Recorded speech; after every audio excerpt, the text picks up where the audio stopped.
Uniforme de rigueur pour ces jeunes qui s'affichent engagés. Ils appartiennent à la 3e compagnie SNU d'Évreux. Parmi eux, Zélie, élève de seconde venue des Ardennes. À ses côtés, Claire Vie, 15 ans, lycéenne dans le département du Nord. Nous les retrouvons en plein cours sur l'égalité homme-femme.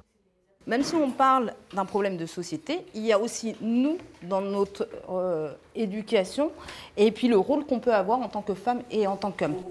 Leur journée a commencé par un réveil à 5h30, suivi du lever des couleurs et d'une Marseillaise. Pour tous, c'est une découverte à tâtons. C'est juste que là, les 3 premiers jours, on a des visites médicales. Et après, c'est des activités, des visites, mais on n'a pas de planning encore. Là, on dort ensemble, on vit ensemble. On se connaît pas en plus. Ouais, on se connaît pas, donc on apprend à découvrir de nouvelles personnes. Cet après-midi, la compagnie retournera en cours pour une sensibilisation au don du sang. Mais pour l'heure, place à un rituel déjà apprécié, la pause déjeuner.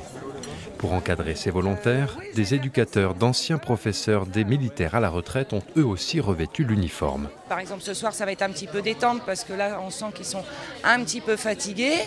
Et notre rôle aussi, c'est de mettre des petites activités de cohésion, de parler de la laïcité, des valeurs de la République, et après de participer à différentes activités proposées dans le cadre du SNU. Le service national universel se construit ici, pas à pas. Ses contours sont encore flous. Les volontaires, eux, semblent apprécier l'expérimentation. Je pensais que ça allait être un peu plus comme le service militaire, un peu plus strict, mais ça va, enfin...